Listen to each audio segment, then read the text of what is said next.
ආයුබෝවන්. අද අපි කතා කරන්නේ MCQ ටාගට් වීඩියෝ මාලාව යටතේදී ක්වොන්ටම් අංක වලින් කොහොමද ප්‍රශ්නයක් එන්න පුළුවන් කියලා MCQ ප්‍රශ්නයක්. හරි.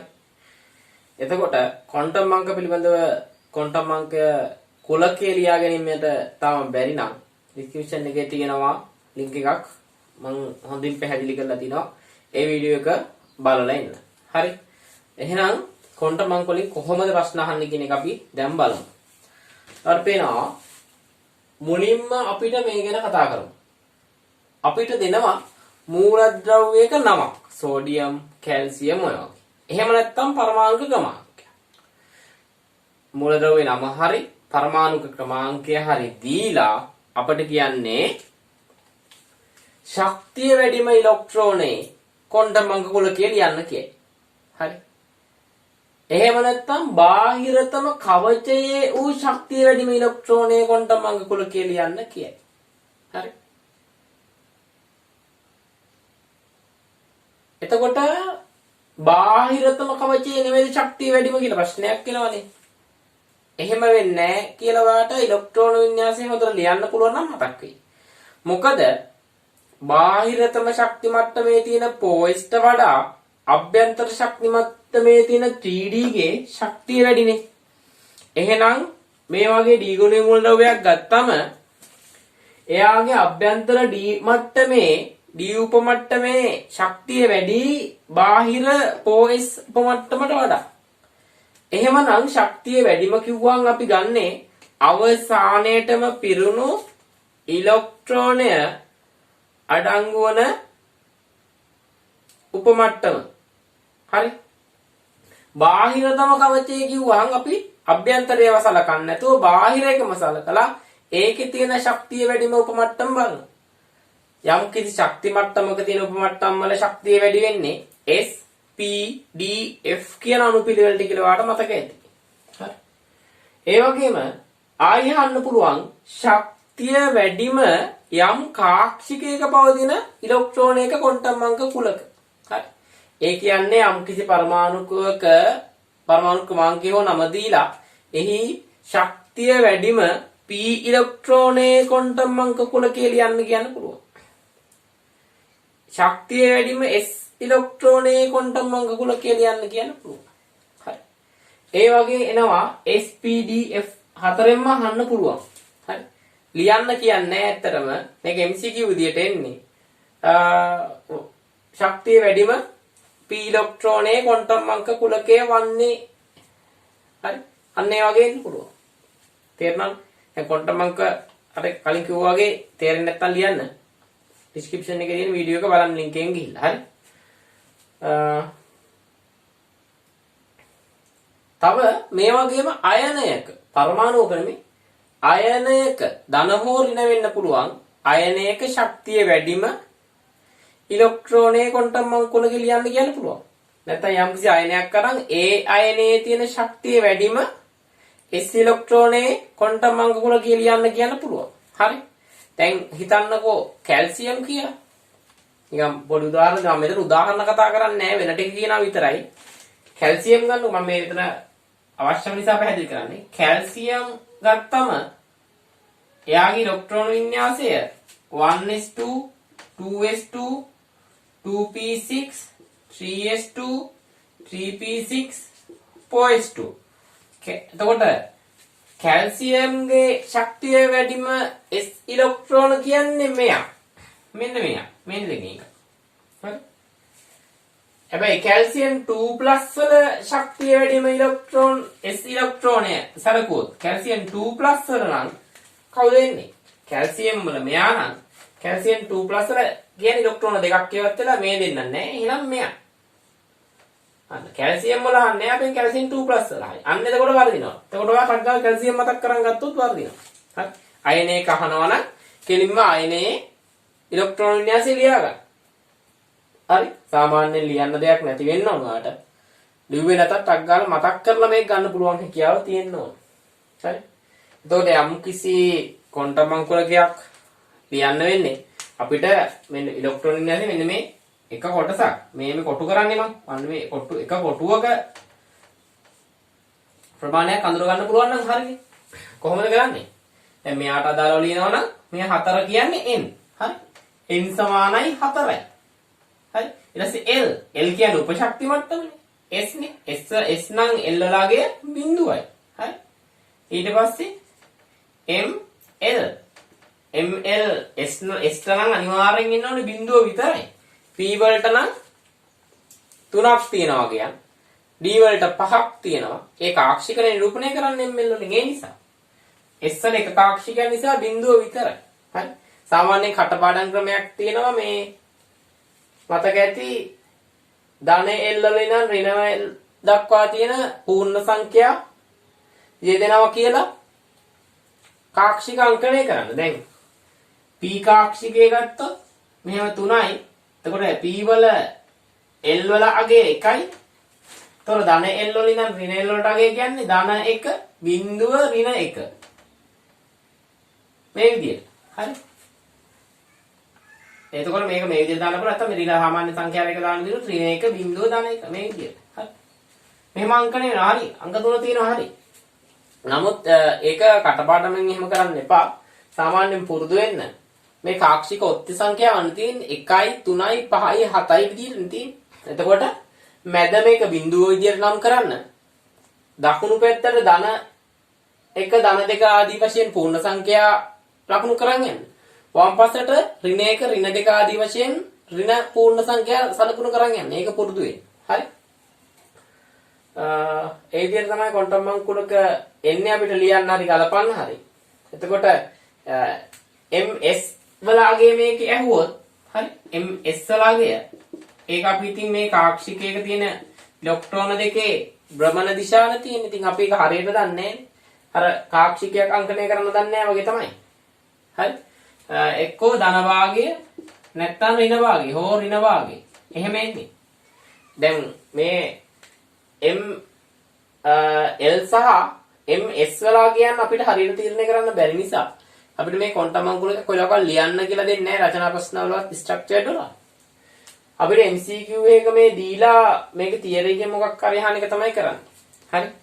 ඒ නිසා ඒක අමතක කරන්න එපා. හරි. එතකොට මෙතනින් එහාට ගිහිල්ලා තව ප්‍රශ්න අහන්න පුළුවන්. මෙහෙම ක්වොන්ටම් අංක කුලකයක් දීලා හරි. මේ වගේ ක්වොන්ටම් අංක කුලකයක් පැවතිය හැකිද නොහැකිද කියලා. ඒ කියන්නේ පැවතිය නොහැකි ක්වොන්ටම් අංක කුලකය වන්නේ. අපි බලන්න ඕනේ මේකෙන් පවතින්න බැරි එක මොකක්ද කියලා. හරි. ඊට එහෙම නැත්නම් පැවතිය නොහැකි ක්වොන්ටම් අංක කුලකය වන්නේ. ඒකට ගොඩ 4ක් පැවතිය හැකි එකක් පවතින්න බෑ. ඒ ආකාර දෙකෙන් තමයි දෙන්නේ. හරි. 4ක් පවතින්න පුළුවන් එකක් බෑ. එහෙම නැත්නම් 4ක් බෑ එකක් පුළුවන්. හරි. ඒතර පවතින්න පුළුවන්ද බැයිද කියලා තීරණය කරන්නේ කොහොමද කියලා අපි ඉගෙන ගන්න ඕන. හරි. මෙහෙමයි ඒක අපි තීරණය කරන්නේ. දැන් අපි ගමුකෝ n සමානයි 1යි කියලා. හරි. n සමාන 1යි කියලා ගමු. n සමානයි 1යි කියන්නේ පළවෙනි ශක්ති මට්ටමනේ. එතකොට උපශක්ති මට්ටම් 1යි තියෙන්නේ s විතරයි. එතකොට උපශක්ති මට්ටම නිරූපණය කරන ක්වොන්ටම් අංකයේ වන මේ l වලට එන්න පුළුවන් s වලගේ බිඳුව විතරයි. හරි. එතකොට කොයම් කිසි ක්වොන්ටම් අංක කුලකයක l සමානයි 1යි, l සමානයි 2යි, l සමානයි 3යි වගේ අගයන් තිබුණොත් මොකද වෙන්නේ? එහෙම ඒවා වෙන්න විදියක් නැහැ. එතකොට මේ වගේ එකක් තිබුණොත් වැරදි. මේක හරි. තේරෙනවද? කියන්නේ n සමානයි 1ත් එක්ක එන්න පුළුවන් l සමානයි බිඳුව විතරයි. නැත්නම් සමහරෙක් කටපාඩමින් ඉන්න පුළුවන්.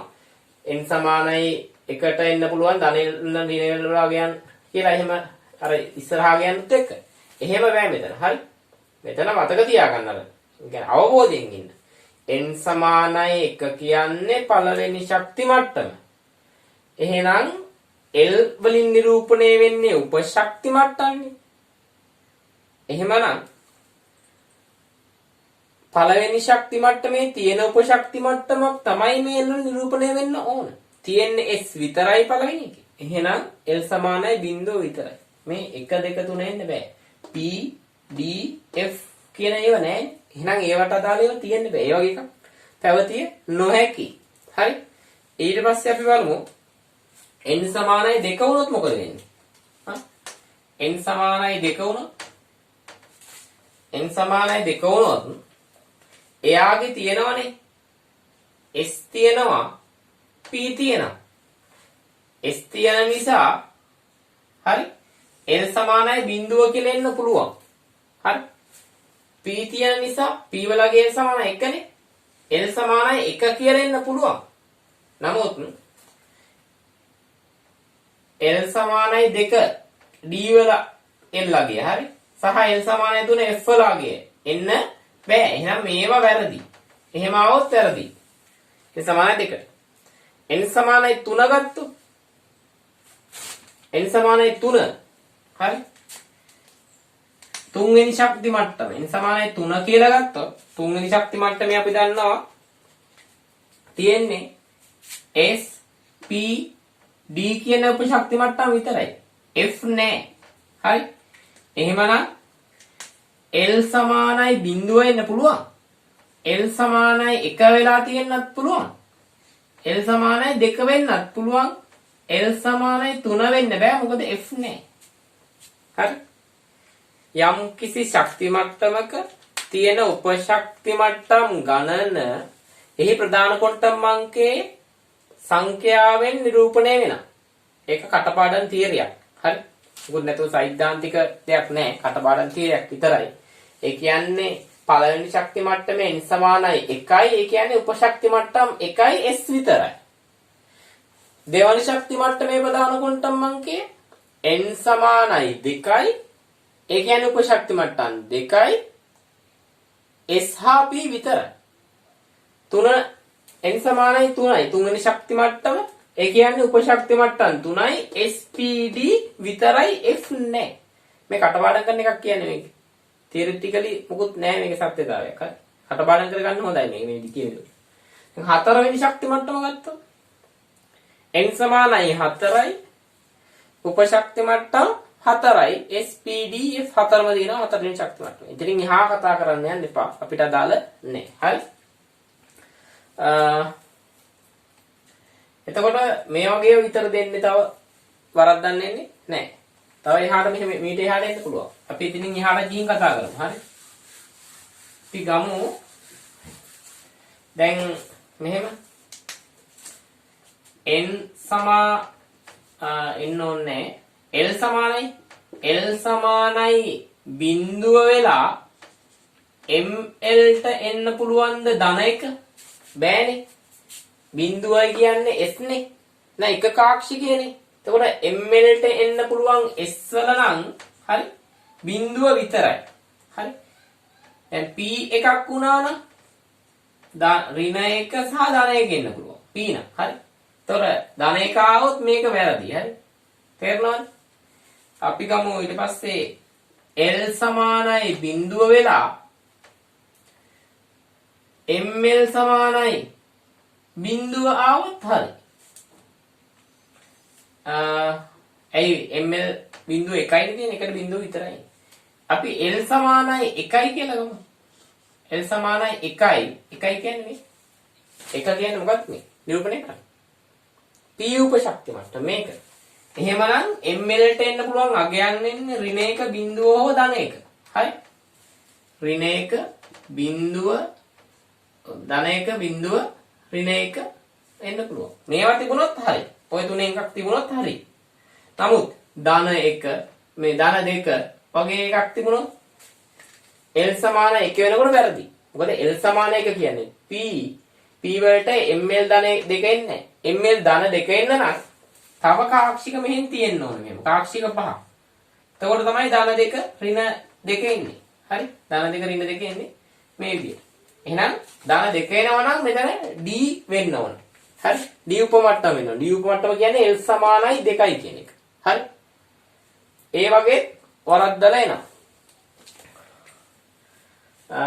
දැන් මේ ක්වොන්ටම් අංක වල මම ලියන්නම්. හරි? n සමානයි 3යි l සමානයි බිඳුවයි ml සමානයි ධන 1යි ms සමානයි ධන භාගයයි. මේ වගේ ක්වොන්ටම් අංක කුලකයක් පවතින්න පුළුවන්ද බැරිද කියලා මං අහන්නේ. බලන්න. තුන්වෙනි ශක්ති මට්ටම n සමානයි 3. l සමානයි බිඳුව කියන්නේ s. තුන්වෙනි ශක්ති මට්ටමේ s තියෙන්න පුළුවන් ඒක හරිය. ඊට ml සමානයි ධන 1යි. තුන්වෙනි ශක්ති මට්ටමේ නම් ml ධන 1යි නේව තියෙනවා. මොකද p තියෙනවනේ. නමුත් අපි මෙතන කතා කරන්නේ තුන්වෙනි ශක්ති මට්ටමේ තියෙන l සමානයි බිඳුව කියන s උපමට්ටම ගැන. එතකොට s උපමට්ටමේ කාක්ෂික එකයි තියෙන්නේ. එතකොට ඒක බිඳුව ලෙස විතරයි අංකණය වෙන්නේ. හරි. එතකොට මේ ධන එකක් වෙන්න බෑ. ධන එකක් වෙන්න නම් pdf වගේ උපශක්ති මට්ටමක් වෙන්න ඕනේ. s වලට එන්න පුළුවන් බිඳුව විතරයි. ඒ එකයි. එතකොට මේක පවතින්න බෑ මේක වැරදි. තේරුණාද? සමහර විට මේ ගොඩාක් වෙලාවට පළවෙනි MCQ 10 ඇතුළත එනවා. කලාතුරකින් මේ වගේ දෙයක් පැහැදිලි කරලීමත් එක්ක අවසාන MCQ 10 ඇතුළත දාන්නත් ඉඩ තියෙනවා. හරි. මේ වගේ ක්වොන්ටම් අංක වල පැවතිය හැක නැත්නම් නොහැක කියලා එනවා. ඉතින් හැබැයි පැහැදිලි කිරීමකුත් දෙනවා. හරි. ඒ විදිහට එන්න පුළුවන්. එතකොට හැම වෙලේම බලන්න මේක කරනවා මේක තියෙනවා මේක කරනවා මේක තියෙන්න පුළුවන්ද ඒ වගේ බලාගෙන යන්න. හරි.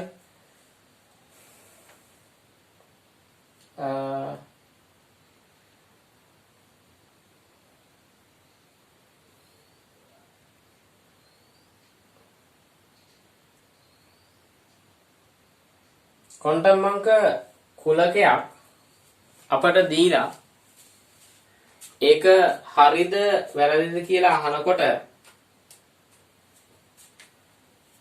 පරමාණු ගැන 100ට ගන්න. පරමාණුවේ තියෙන ශක්ති මට්ටම් උපශක්ති මට්ටම් මතක් කරන්න. ඒවට අනුකූලවද මේ ලියලා තියෙන්නේ කියලා බලන්න. එතකොට මේ වගේ ප්‍රශ්න වරදින්නේ නැහැ. හරි.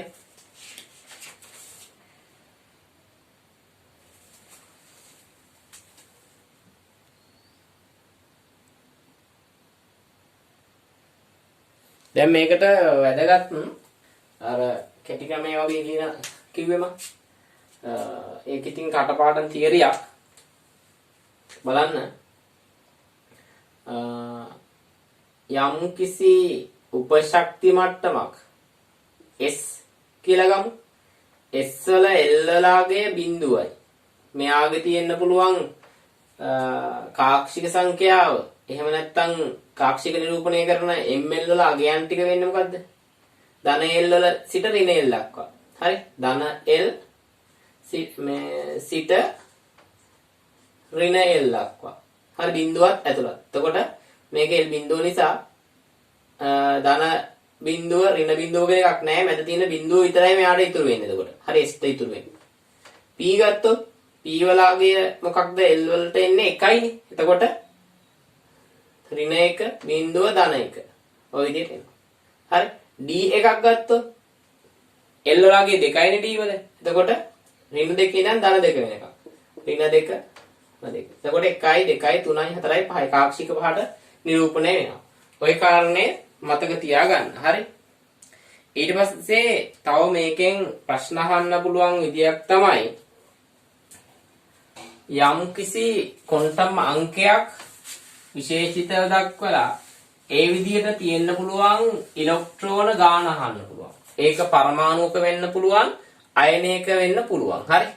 ඒ කියන්නේ යම් කිසි අයනයක් හෝ පරමාණුක ක්‍රමාංකයක් දීලා පරමාණුක ඇහුවොත් n සමානයි 2 ලෙස පවතින ඉලෙක්ට්‍රෝන සංඛ්‍යාව කීයද? ඒ කියන්නේ මොකද්ද මේ?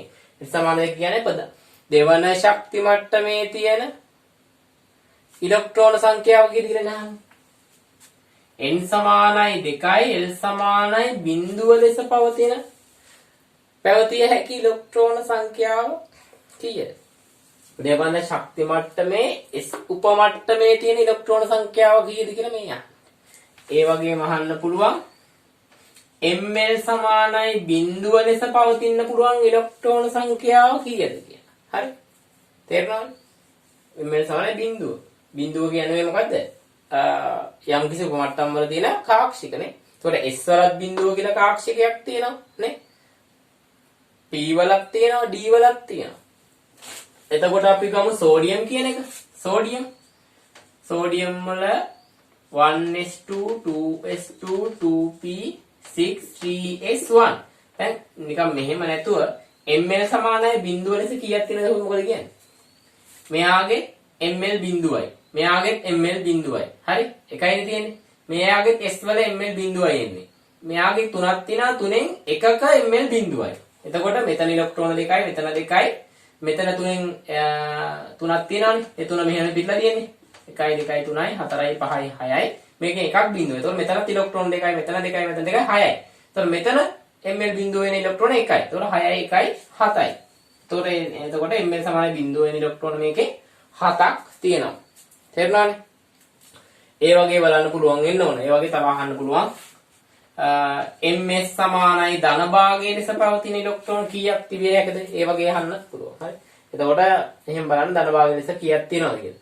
එතකොට මෙතන 6ක් තියෙනවා නම් ධන භාගයේ ලෙස 3යි ඍණ භාගයේ ලෙස 3යි. ධන භාගයේ 1යි ඍණ භාගයේ 1යි. ධන භාගයේ 1යි ඍණ භාගයේ 1යි. මෙතන එකක් විතරක් තියෙන නිසා මේක අපි දාවන්නේ ධන භාගයේ ලෙස කලකන්නේ. හරි. ඒ වගේ අපිට ගණනය කරන්න පුළුවන්. එහෙමනම් ක්වොන්ටම් අංක වලින් ප්‍රධාන ප්‍රශ්න අහන විදිය කිව්වා. ක්වොන්ටම් අංක වලින් එන ප්‍රශ්න සාකච්ඡා කරන්න යන්නේ නැහැ මෙතන මම. මේ ප්‍රධාන ප්‍රශ්නේ නේ විදිය කිව්වේ. දැන් ඔයාලා හිතන්න. ඉන්න ගම මේ වීඩියෝ බලලා ඉවරලා හිතන්න කොහොමද එහෙනම් මේ ප්‍රශ්නේ එන්නේ? මේ වගේ කියලා හිතන්න. බලන්න අනිවාර්යෙන් මේ වගේ ක්‍රමයකින් එකක් තමයි ප්‍රශ්නයක් එන්නේ. මේක හරියට බැලුවා නම් තේරුනේ නැහැ වගේ කියනවා පොඩ්ඩක් තව පාරක් බලන්න. එතකොට අනිවාර්යෙන් තේරෙයි. ප්‍රශ්නයක් තියෙනවා නම් කමෙන්ට් කරලා අහන්න. එතකොට මම ඒකට අනිවාර්යෙන් උත්තරයක් දෙන්නම්. එහෙනම් ඊළඟ වීඩියෝ එකකින් හම්බෙමු. සුබ දවසක්.